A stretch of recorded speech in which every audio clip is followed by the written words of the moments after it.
Okay, here we are at the second part of the video. And in here we have the question about the function of the reference acute hearing, which is here. So we can just read this part. Well, let's just skim read here this part. Hunting behaviors, hunting activity, lower moonlight intensity. This behavior is likely because lower moonlight reduces the visibility for their prey, making it easier for owls to catch them without being detected. In contrast, tawny owl does not show a significant change in hunting activity regardless of moonlight intensity, so it's not being affected.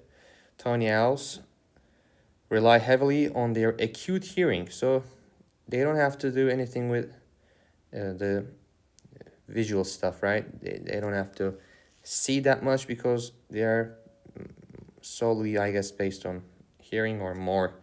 They have tendency to use their ears rather than vision to locate prey, enabling them to hunt effectively in both bright and dark conditions. Okay, acute hearing is, let's see, highlights the advantages that tawny owls have over barn owls in low light visibility. So in here, do they have, it's making a comparison with tawny owls and barn owls, right? Let's look at the barn owl in here. Tawny owl is here, right? We are looking for an answer has a reference to acute hearing, and it highlights an advantage. So there is no comparison in here. But when we look at, for example, let's say C describes a feature of tawny owls that is less beneficial than the visual capabilities. It doesn't say it's less beneficial. That's another thing. Indeed, it presents evidence that supports the claim that tawny owls are better hunters than. No, it doesn't say that. It's only giving the highlighted version is only describing the fact that tawny owls heavily rely on acute hearing. So that's why I guess it's B. It identifies a characteristic of tawny owls that explains their consistent hunting activity under different light conditions. Even in different light conditions, either it's dark or bright, they are using their hearing. Okay, so we have this question right here. Similar one. Based on text, how would the author of text 2 most likely respond to text 1? In these types of questions, I'm first reading text 2, then text 1. It's just how I do it. It doesn't matter, by the way, if you select text 1. You can choose either of them. Wolff's use of stream of consciousness and non-linear narrative is not a flaw, but a deliberate stylistic choice that reflects our desire to capture the fluidity and complexity of human thought.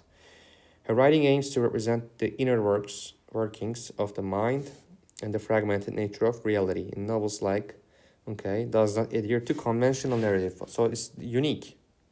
It does not adhere to conventional narrative forms because she's more interested in exploring consciousness and subjective experience than in telling a straightforward story. Okay, so she has a unique way, as we mentioned. Therefore, any perceived disjointedness is intentional. It's like this Oppenheimer movie skips from one time to another time, or maybe suddenly the plot changes. There are intentional stops and talking about a different scenario. Anyways, and serves to highlight the nuances of her characters' psychological landscapes. Okay, it's praising actually. Let's look at text 1. Wolff. Okay, in here also Wolff, author of Mrs. Dalloway, is often celebrated for her experimental writing style. In this case, experimental, like she doesn't even know if it's good or not. I think in this text 1 is being more skeptical towards the author.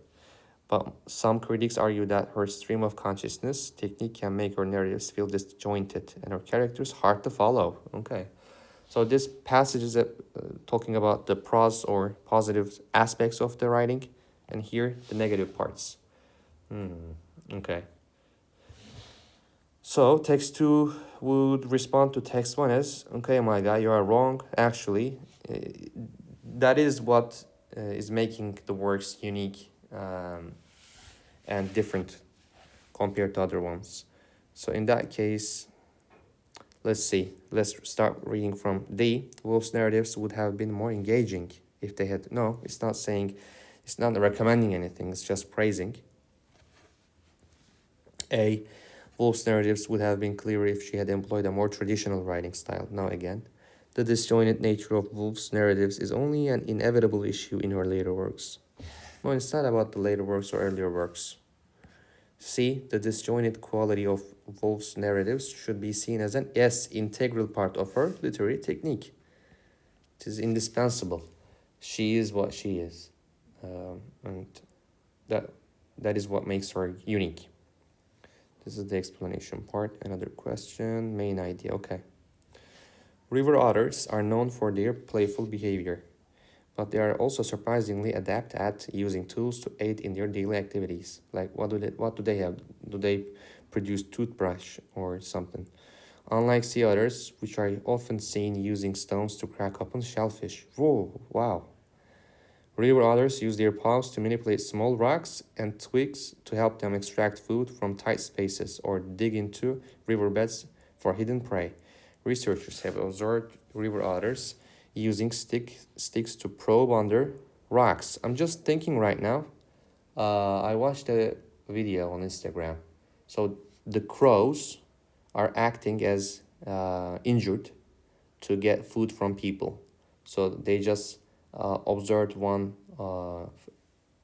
bird, let's say, that was injured and the human was helping it and they wanted to replicate that for themselves. It was just fun. So animals are really clever, we can say. Even the otters, the crow or raven, whatever that was in the video. Maybe you have seen it also. And even employing clamshells to scoop up and carry small prey items. So they even use spoons, I guess. These behaviors, I mean, imagine an otter using a napkin and fork and knife. These behaviors suggest that the ability to use tools is not restricted to marine environments and may be more widespread among different otter species than previously thought. Main idea, these creatures are unique. They are devising tools for their needs. And that's the answer, I think, yeah. So which one is it? Let's see. Let's look at A. River otters are more skillful, but not playful than sea otters. It doesn't say anything about sea otters playful or not, if they are. B. River otters have developed unique and well-rounded tool skill. Yeah, I think this is the answer. Sea otters aren't river otters use, no comparison again. The use of tools among other species is only observed in marine now. The answer is B. Easy peasy. Lemon squeezy here. I mean, it's already shown. If true, in these types of questions, some people are expecting the options found in the text, but that's not the case actually. So most of the options are outside of the text and they are just inferences. So you are just gonna read the text and make inferences according to the text. So what does it say? A literature student is studying serialized novels from 19th century, which were published in installments. Installment means like in parts, just like a credit card, in newspapers or magazines. The Mysteries of London, first published in 1844, is a serialized novel that maintains its reader's interest with its gripping plot and dramatic cliffhangers at the end of each installment. Okay, so it's engaging, right? It has intriguing topics for the readers. However, the student claims that the readers of serialized novels in the 19th century were more interested in character development. So it's different here, character development and story resolution, than in sensational plot twists. Okay, so in that case, there is a change happening, right? And when? In the 19th century. So let's read the option A. The final installment of Mysteries of London was more widely read than previous installments in series. So why is it like that? The students' claim is that readers preferred character development and story resolution over sensational plot twists. And let's assume if the final installment, which likely offers the resolution to the story, was more widely read than any previous installment, this would support the idea that readers were most interested in the conclusion, thereby supporting the students' claim about their preferences. And closure in the context of storytelling refers to the resolution or conclusion of a narrative, where conflicts are resolved and the story reaches a satisfying end. It gives the audience a sense of completeness where loose ends are tied up and questions raised during the narrative are answered. Tension, on the other hand, refers to the sense of uncertainty, suspense, or anxiety that keeps the audience engaged, wondering what will happen next, right? And also, tension is often created by conflict, unanswered questions, or unresolved situations within the story. And when a student claims that audiences prefer resolution and closure over ongoing tension, it actually means that audiences were more interested in seeing the story come to a satisfying end rather than being left in a state of constant suspense or uncertainty.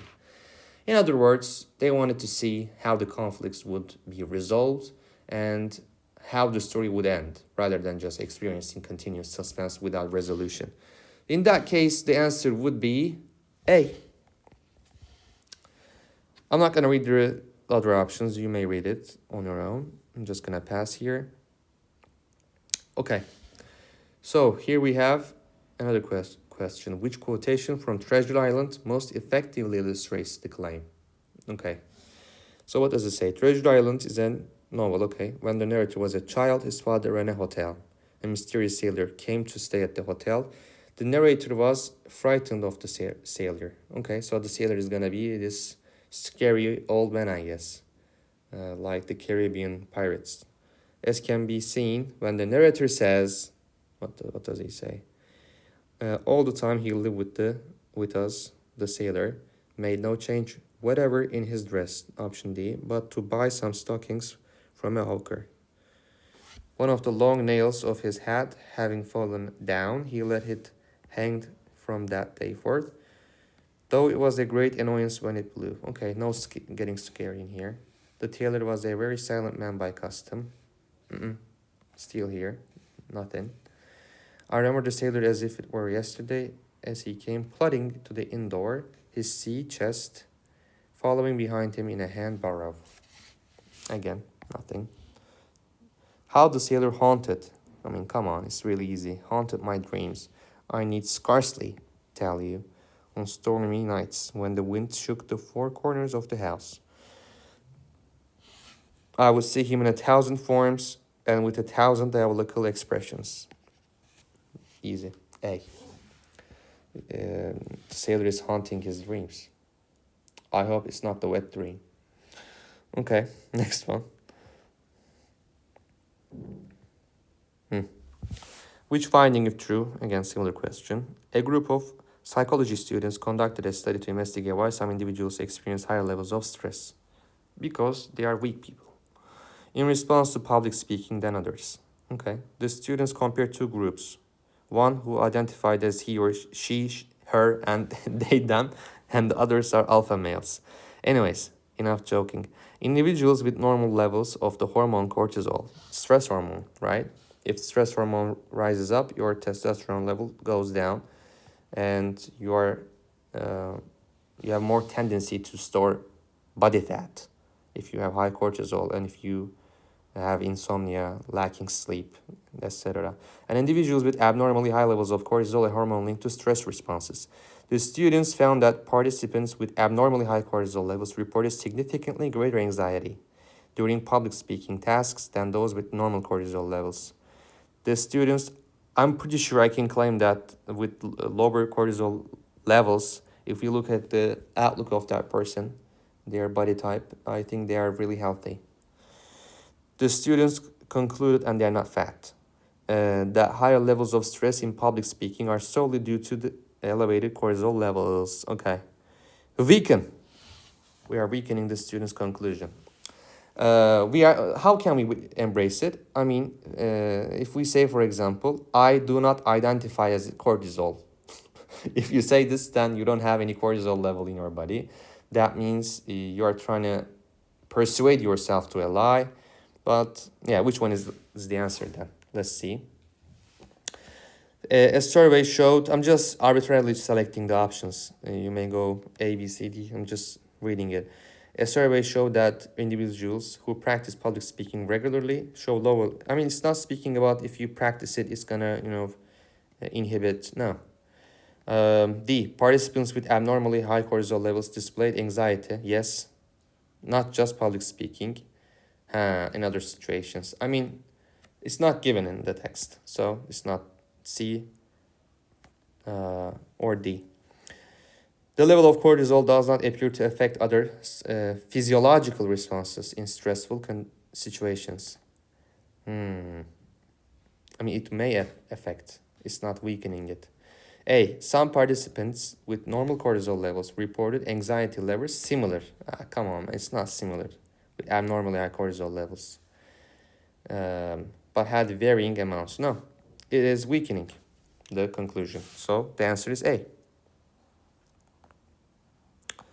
Okay, what do we have here? Which finding, if true, again, same stuff. Sorry if I'm boring you, by the way. The question types are like this. I wrote them. So let's read. An environmental science student is studying why certain plants thrive better in polluted soil compared to others. Yes, some are dying, some are really resilient. The student conducted an experiment comparing two groups, plants with a higher expression of gene PHD1, known for phosphorus uptake, and plants with a low expression of the same gene. The plants were grown in polluted soil with heavy metal contamination. I mean, are they also ameliorating the condition of the dirty soil? I'm not sure. Maybe. The student found that plants with high PHD1 expression showed greater growth and less damage in polluted soil than those with low expression. The student concluded that plant resilience in polluted soil is solely determined by the level of PHD. Okay, this is an important gene, I guess. Weaken the. How can it weaken? PHD1 is not affecting anything. It's just gonna say the same thing. Let's see. Plants with high PHD1 expression grew at a similar rate to those with low. Maybe. It says non-polluted. Okay, I missed that part. It's not D. Let's look at B. The expression of PHD1 gene does not affect the plant's ability to photosynthesize. It's not speaking of photosynthesis, right?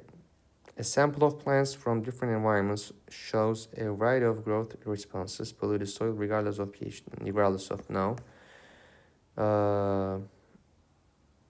I mean, let's look at the C again. Regardless of PHD, gene expression levels. Variety of growth. I mean, why? Why variety of growth? It's not C. Some plants with low PHD1 expression showed resilience, similar to plants. Yeah, if they have low PHD1, how can they show resilience? But had higher rate of water absorption. So it's A. Let's look at the next question.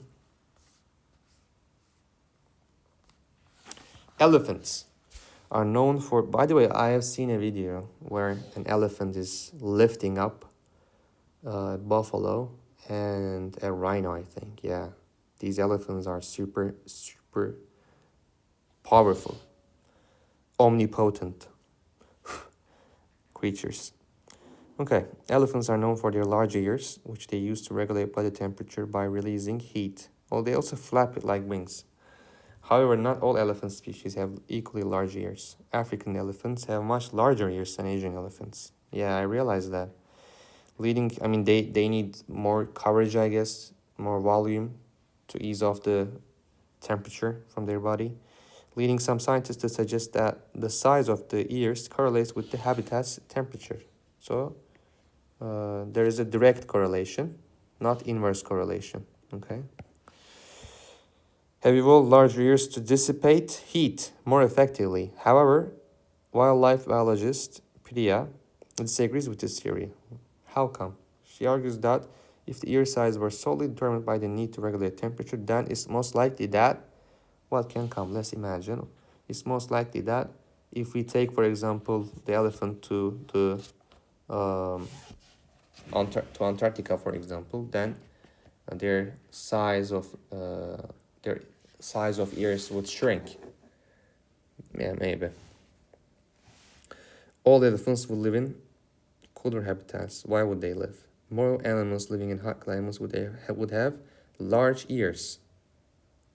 Yeah, that's what it is. Fewer Asian elephants would survive in. I mean, not fewer. This doesn't say about surviving. Elephants would not need to migrate for water. It's not also related. I mean, the most logical one, even though I'm not, fully agreeing with option B, I guess is B, because it means more. It's most likely that more elements living in hot climates would have large ears. It also means like in cooler climates they have smaller ears. So the answer is B. Okay, next question. Narwhals, yeah. I was watching a documentary about them and I decided to write a question about these animals. Really unique. Narwhals, often referred to as the unicorns of the sea, are unique for their long spiral tusks that can grow up to 10 feet in length, while the exact function of the tusk remains a mystery. Some researchers believe it might play a role in social interactions. I mean, what are they hitting to each other? Hey, what's up, pal? Like that. Among narwhals, such as establishing dominance or attracting mates. Oh my goodness. However, marine ecologist Dr. Elena Ramirez argues that if the narwhal's tusk were primarily used for social purposes, then it's most likely that what? Narwhals with longer tusks would live in larger groups. I mean, maybe, but they're gonna become more social. I mean, it's just following a longer route to reach the conclusion, so it's not A, I guess. More male narwhals would exhibit aggressive behaviors. No, it's not about the number. Quality over quantity. Both male and female narwhals would have tusks. I mean, how is it even related then? Both of them. Used for social purposes.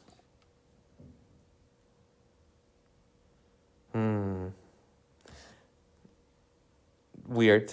C. I don't think it's C.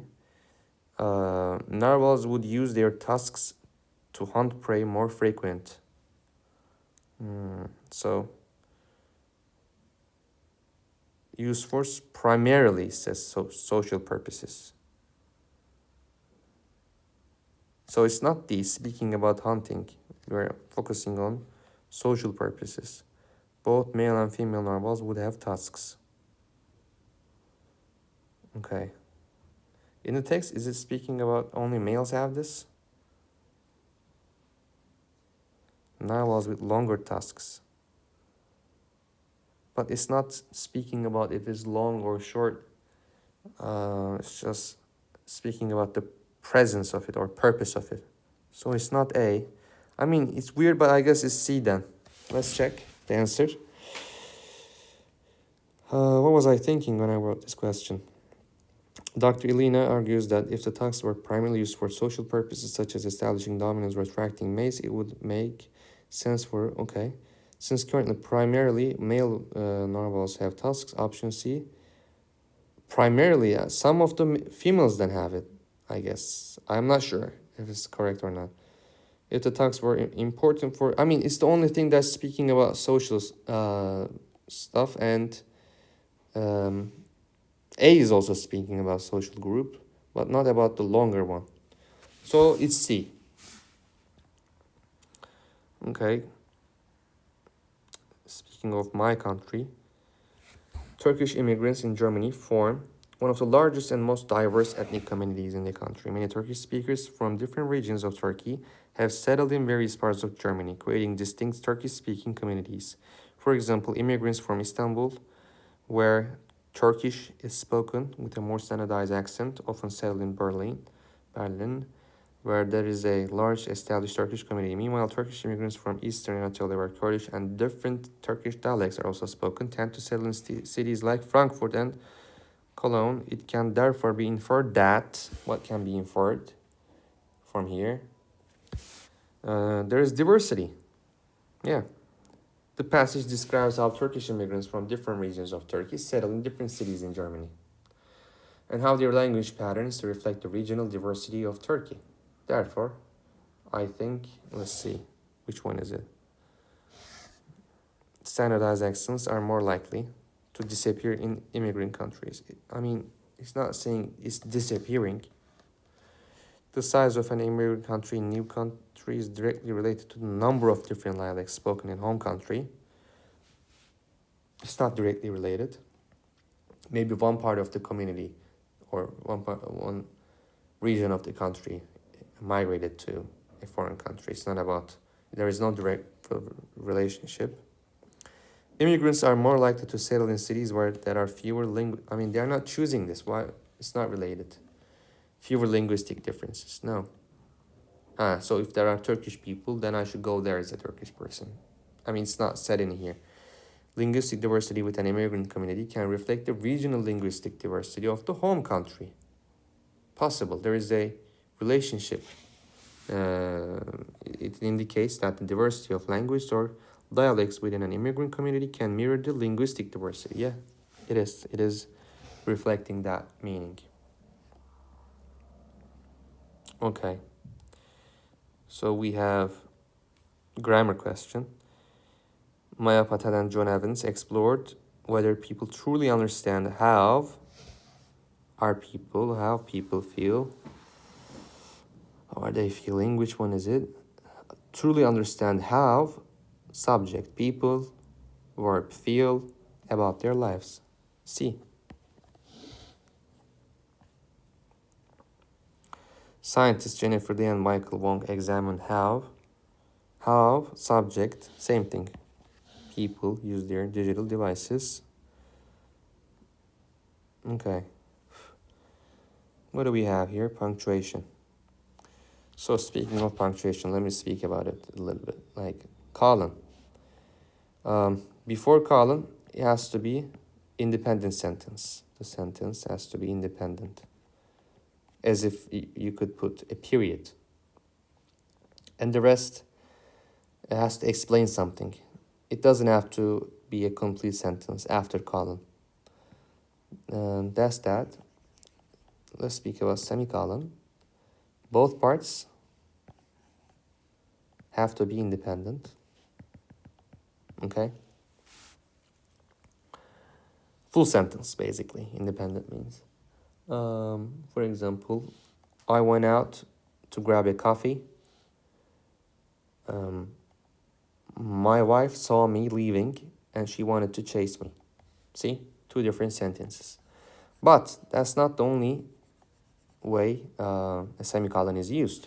For example, when you are listing situations, let's say in 2009, economic crisis happened, and you can put then. In 2019, COVID occurred, COVID cases surged, and another semicolon, and you can write and. Doesn't matter. And in 2025, cryptocurrencies are gonna rise. Okay, in here it's just listing some stuff, and when you are listing, you can use semicolon. You can't use semicolon when you are saying something like this. I went to grocery store and bought apples, comma, bananas. You should put comma in there, okay? We will work through it. So let's look at this one. A ray diagram reveals how this works. Is it a full sentence? How this works, it explains. Yeah, it is full sentence. Then A is gone, C is gone. It's either B or D. The hole's small size restricts light to a single ray. All light passing through the hole can only arrive at a single destination. Yes, it's explaining how the process occurs in detail. The answer is D.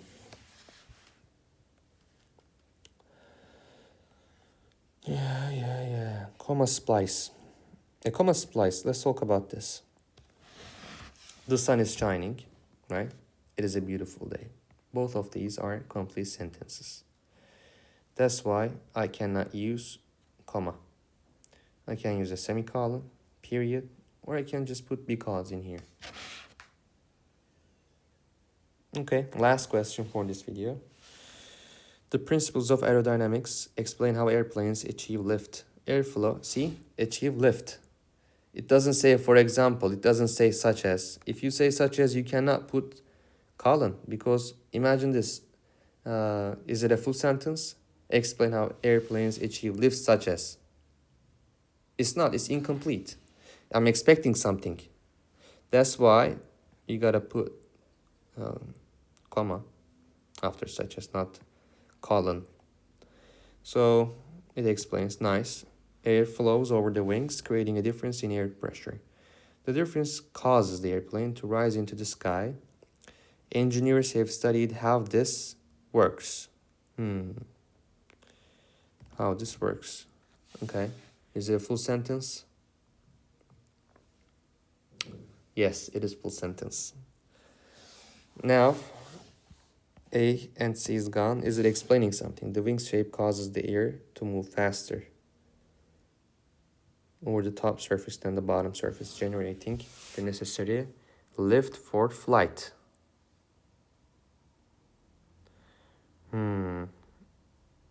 Engineers have studied how this works. The wing shape causes the air. Yeah, I think it's explaining. So the answer in here is D. Okay, I'm just gonna pass it very quickly. It's not B, it's D. Okay. Let's look at this one. The process of photosynthesis allows plants to convert sunlight into energy. This energy is stored in the form of glucose, which the plant uses for growth and reproduction. Scientists understand how this works. Okay? What about this one? How this works? It's explaining anything again. The chlorophyll in the plant cells absorb light. Yeah, that's how it works. So the answer is B. Okay? Just passing again quickly. Don't look at this one. Next one. The student wants to emphasize the similarity between the works of Whitman and Dixon. Similarity. Okay. See? Both. If there is contrast, then you gotta look for while. But sometimes in the exams, I think, they are not, giving this this type of easy questions. You cannot find when it's saying similarity, you cannot find the word both. That's one thing. You gotta read it. Sometimes, very rarely, you are obliged to read this part. You can just solve these questions according to here. You don't need, like 90% of the time. But in that other 10%, you need to read it if you are feeling ambiguous, which is which. Okay, I think this is B. Similarity, let's see. A, we're both, oh, C, I got the bait. There is also both in here. So what am I gonna do? Were both 19th century American poems, were they? Let's look.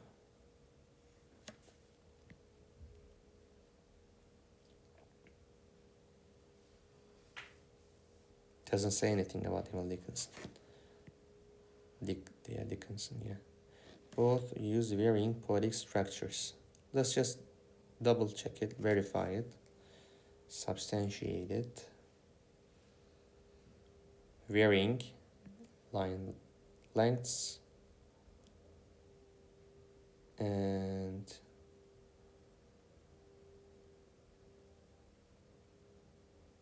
Whitman uses, right? Similarly, see?